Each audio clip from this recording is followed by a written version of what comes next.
We welcome you back. The second hour is live, and we're going to talk about a number of things, including what's happening at Florida State, a number of other places, and more of your phone calls at 855-242-7285. But first, welcome back to our show.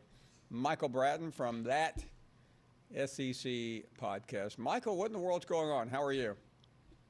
Hey, doing great, Paul. And I was afraid when I said the Tommy Rees hire there at Alabama killed the Nick Saban dynasty. I didn't know if I was ever welcome back on this show, so I appreciate the invite.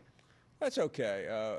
Before we get to football, and I definitely want to get there because there's a lot to digest. What has been your reaction to this Alabama saga with the entire basketball program now, being literally obliterated by many in the national media? Yeah, I mean, heavy topic, obviously, to open with here, Paul, and this is just one of those where I make a conscious decision never to rush to judgment. I know that's easy to do, to go out there and give your 2 cents on what Alabama should have done, what Brandon Miller should have done. I think I've been listening to you all week, and the opinions vary wildly, depending call to call, guest to guest. This is just a subject where I honestly don't feel comfortable without having all the information weighing in on it. So I'm just on the sidelines. I don't blame you, by the way. I wish we had talked before the week began. Michael, let me get to the Florida situation, because I realize coaches come and go and NFL presents opportunities, but if you're not paying close attention, or if you are, it looks bad that 3 coaches have left. What do you make out of it all? Well, I think I can sum up Billy Napier's season heading into year 2. Vanderbilt at home is a must-win situation. So, I mean, that's essentially as dire as it gets for a coach that came in with much fanfare and apparently turned down many high-profile SEC jobs. And it's not a good look, obviously. We got spring practice a week away, Paul, so it's almost like a rush to get some of these coaches in here. You expect that year 2 jump. Now you're going to have to be doing it with a new defensive coordinator and a guy that, while, Alabama was pretty fired up to get Austin Armstrong, who's about a year older than Stetson Bennett, maybe a couple years older than that. But, I'm just left shaking my head here, Paul, because I think we have to reset the expectations now for Billy Napier going into year 2. And that's the last thing Florida fans want to hear, particularly with Georgia dominating the sport, Tennessee and South Carolina seemingly on the rise. I think making a bowl game will be something that should be celebrated, a 6-6 type season. But that's clearly not why you brought Billy Napier in here. No, and this is the University of Florida, which even after a couple of bad seasons still looks at itself as Alabama. I mean, you know this fan base, Michael. They don't settle for anything. Right, and here's something, Paul. I don't know if you realize it. I've not heard it on your show, but the NFL scouting combine, that's not a total indication of what overall talent you had. But Alabama leads the country. Georgia's right on their heels, number 2. Florida is actually 3rd most of all SEC programs. I think they're sending 9 players to the scouting combine, including Anthony Richardson, who some, for some reason, have pegged as the 1st overall pick in the draft. I'm not buying that, but just the fact that they have 9, maybe even 10 NFL caliber players, where they had that many, and yet we went 6-6 last season. That's somewhat of a damning statement on Billy Napier and the roster turnover, obviously now the coaching turnover. That's why I think we need to kind of pump the brakes on expectations. Unless you got Urban Meyer coming back to town, I don't know how this gets fixed overnight. This may be a 3 or 4 year rebuild, and I don't know if that's what the Gators need to hear or want to hear, but that's what they need to hear right now. Well, by the way, you may be right, and I think they have been remarkably patient, but it's also February.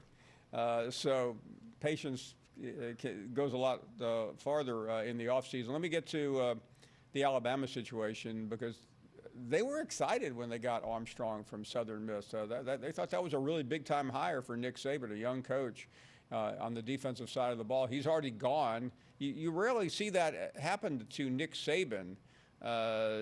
Give us some thoughts on that coaching staff. I know you alluded to it a few weeks ago, but tell us more. Yeah, well, the fact that, correct me if I'm wrong, Paul, but Nick Saban had an open defensive coordinator position to fill this offseason, and Armstrong was not the hire. I know he got the co-title, but that's just purely for title's sake. I mean, he was a position coach, so I don't know if I'd be doing cartwheels if I'm the Florida Gators that we hired this 29-year-old. I mean, he may be the next Nick Saban for all I know, but the fact that more turnover, again, for Alabama, I just think it's laughable, Paul. Some of these callers you've had on your show, which I respect them greatly, they're throwing dirt on Georgia's grave for bringing back Mike Bobo when they hired Tommy Rees, who I can't find a single reason to celebrate Tommy Rees over Mike Bobo. I think Georgia comes out miles ahead in that exchange. And then you're bringing back Kevin Steele, who I got a great respect for Kevin Steele. He's been in the SEC for decades, but I mean, Miami's defense was god-awful. The entire program down there was awful. So I don't know that he's the answer. He's just going to be running what Nick Saban once run, just like Pete Golding did. And we ran him out of town and blamed him for all our woes when we all know Nick Saban is in charge of the defense down there. So I don't see much changing for Alabama. And I don't care how many #1 recruiting classes they signed down there. They signed the #1 class 2 years ago, Paul, and the vast majority of that class is either exited or not made any impact whatsoever for the program. I can't believe you said all that, Michael, but I know you did. Michael Braden.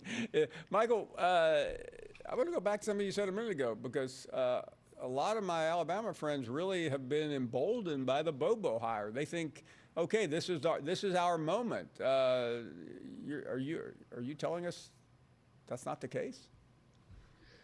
Well, I mean, it'd be foolish, Paul, to sit here and say it's not a downgrade from Todd Monken, but I think that says more about Todd Monken, who I think at the time that was a questionable hire. He did a truly outstanding job, obviously getting Stetson Bennett to perform at his best at the highest moments, but also spreading the ball around. I know Jermaine Burton is a great example. I'm not going to be force-fed the ball, so I'll go to Alabama where they tend to do that. But, hey, it's working for Georgia. They spread it out. Todd Monken, in an elite offensive coordinator, clearly you don't make that jump to the Ravens unless you're respected for the job you did. But going back to Georgia and what Bobo inherits, he was already there. You look at the point in time on the calendar.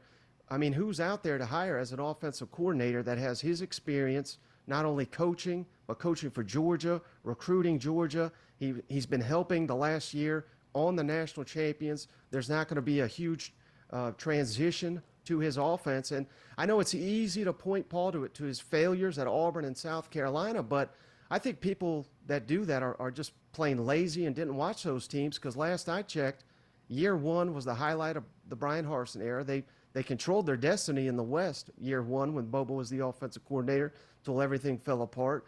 South Carolina, the offense was the strong suit. It was Will Muschamp's defense that got Muschamp fired, and ultimately Bobo fired with him. So I don't understand anyone saying Bobo is some disaster. I wouldn't call him average. I think he's a little bit better than average, but given the talent Georgia has to work with, I would expect a minimal drop-off on that offense.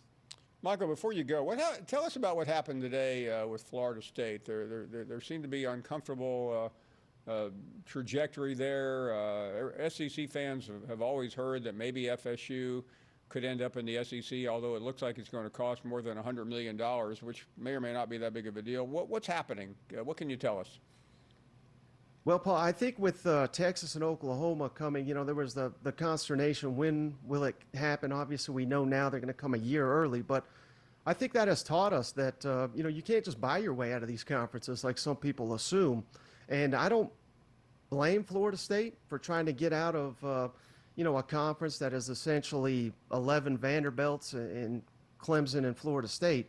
But I also believe, Paul, that the ACC, not necessarily the ACC, but the programs in there, I think they hold the fate of college football, especially because the SEC, outside of maybe the television contracts that the Big Ten gets, the SEC just dwarfs everything in the Big Ten, in my opinion. I mean, the Big Ten's about 3 solid football programs, and maybe, like I said, 11 Vanderbilts in their program as well. But I think how the Big Ten could potentially topple the SEC is getting Florida State, Miami, Clemson, North Carolina. You come into the South, that foothold, that recruiting base. I think that's the only way the Big Ten ever surpasses the SEC. So there may come a time, and Greg Sankey's smart enough to know this, just like he added Texas and Oklahoma when that option came available. I think he's going to have to add some of these ACC programs just so they don't jump ship to the Big Ten. Great stuff, Michael Bratton. We will see you soon, Michael. Thank you for dropping in with us. And phone calls, your reaction to what Michael said and everything else right after this.